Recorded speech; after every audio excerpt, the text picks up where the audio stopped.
Hello, I'm Hal Ruth, and I'm the President and Chief Strategist at Equalizer9, and today is your Equalizer9 Tip of the Week. I'm joined today by Belle, and she is my 2-year-old Newfoundland, which means she has had over 700 straight bad hair days, but she's with me today because we're going to talk about big dog business developers. Everybody wants one, but most don't have them, and we're going to talk about the attributes and characteristics if you're looking for one, what that looks like, and we're also going to talk about the activities of a big dog business developer versus one that is a little dog. And so I'm going to go now over to the board to talk about it. Belle is anxiously wanting to get away from here, and so stay with me. I'll be right back. Good girl. So let's talk about the big dog business developer. And first of all, let's talk about the characteristics. So if you're looking to hire this big dog business developer, let me tell you what you need to be looking for. First attribute, super competitive, hyper competitive.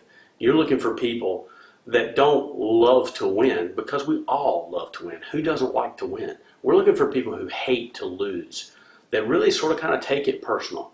Now you think, I don't want people to take it personal. Yes, you do. You want people who take it personal, but they don't react in a negative way to the clients.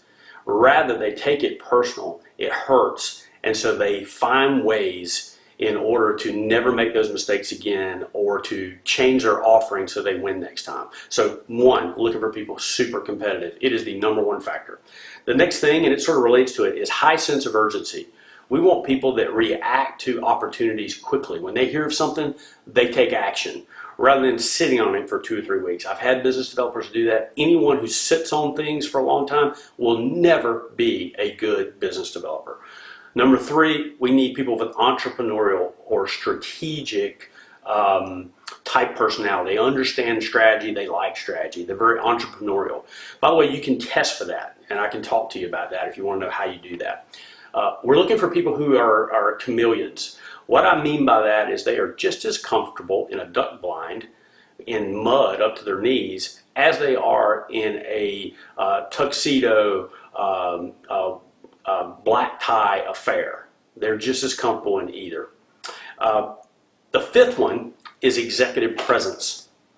And executive presence is sort of hard to explain, but what I think it really means is, and I've seen it, people who have it are the best business developers, and those who don't have it are not. But executive presence, if I described it, are people who are able to go into a boardroom setting. They could go into a boardroom with a bunch of CEOs and carry on a conversation and be comfortable. They may still be nervous, but they'll be comfortable and they can be accepted. And I think it has a lot to do with people who are secure and comfortable in their own skin. They're confident but not cocky. So executive presence, number 5. Number 6, likability. You have to be likable. They have to be people that you just want to hang around. Now notice I did not say the backslappers or the glad handers. I'm talking about people who are sincere and are genuine and are likable. So those are the 6. Super competitive, high sense of urgency, entrepreneurial or strategic, chameleons, they have executive presence, and they're very likable. Now there are other things you might want to look for, but those are my 6. Now let's talk about what a big dog business developer does versus what others do. And so what I'm going to do, I have this thing I've developed called the Business Developer Continuum. And I divide business developers into 3 categories. There's the networker, the relationship builder, and the strategist. The strategist is the big dog. That's what you want. That's what you're going to get to. Now, he's expensive to go out and hire, and he's very rare. He or she is very rare. But you can develop he or she. You can move down the continuum. Some people can move and some not. The ones who don't have those 5 characteristics I talked about are unable to move, or they'll hit a certain point and they can't move further. To get over here, you have to have 6 of those attributes I explained. But let's talk about the difference, and maybe you can identify where you are or where your business developer is. So the networker, what the networker does is they're all about being seen and heard. They're about brand exposure. They do identify opportunities. But that's about as far as they go. Their state of action, they're very reactive. They're just finding out about things sort of after the fact a lot of times. not being very proactive. Characterized by their donut delivers, they're the life of the party, and they're the backslappers. That's who they are, the glad handers maybe. And then the vision is very little. I say play bingo. It means that they're reactive. Is like B23. Oh, B23. All right. And that's the game they play. It's all reactive. The relationship builder, though, has moved a little further. They're doing these things. They're still being seen and heard, brand exposure, IDing opportunities, but they're taking it further. They are working relationships one-on-one with clients and with the influencers in the marketplace. They are doing serious client data mining, finding out what makes the client tick, pet peeves, pain points, what is success to them, what are they trying to accomplish, their purposes. They're doing a good job of client data mining. They create coaches within organizations. They're able to be able to latch on to one member of the decision team and create an advocate out of that person. So that person's coaching them and your team on how to win. And so what I call them, they're a little bit reactive and a little bit proactive. They're everyone's buddy because they're getting really close to people one-on-one.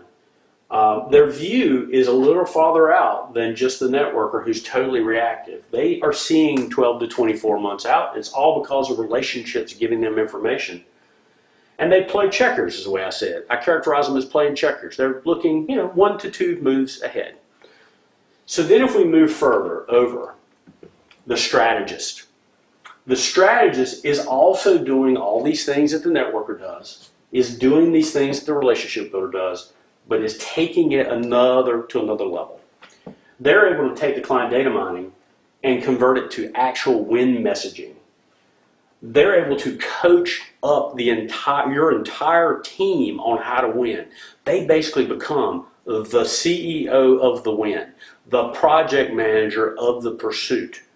And so even the CEO or the president of the company will take direction from the strategist as it relates to how to win because they are an expert at it. They're the watchdog of trends. They can see if one sector is starting to wane and another is starting to go up, and they see it way out ahead, and they're able to pivot their companies. They are very good at opportunity and threat assessment. I can give you some examples if you want to call me about how that works. But they're totally proactive. They're thought of or characterized as a thought leader and even feared. Competitors fear them because if you're going up against he or she who is a strategist, you're in for a dogfight. And they think even beyond 24 months. So they're playing chess. They're thinking 4 or 5 moves ahead. So everybody wants a strategist. They're rare. But you can develop people that have the right characteristics and attributes with the right training and teaching them the right skills and techniques. You can develop the networker to a relationship builder, the relationship builder to a strategist. That's the big dog. Now, let me tell you one more thing. You can make a career out of being right here at the relationship builder level. You probably have to have someone else in the organization helping you with win messaging, helping coach teams, being this watchdog of trends. But you can make a good living being right here. However, if you're here, I promise you, you're not going to make a good living. You're going to be the business developer that jumps from one opportunity to the next every 1 to 2 years because it doesn't seem to work out anywhere you are. And so you cannot live here. You can live here if you're at a high level over here. But where you want to get to is here. And companies, this is what you want. This is the big dog. So if you have any questions or comments, I'd love to hear them. I'm Hal Ruth with Equalizer9, and this was your tip of the week. Please subscribe to the Equalizer9 YouTube channel to catch any of the tips of the week that you may have missed. They're all on there. Thanks again. I'm Hal Ruth, and be looking next week for your Equalizer9 tip of the week.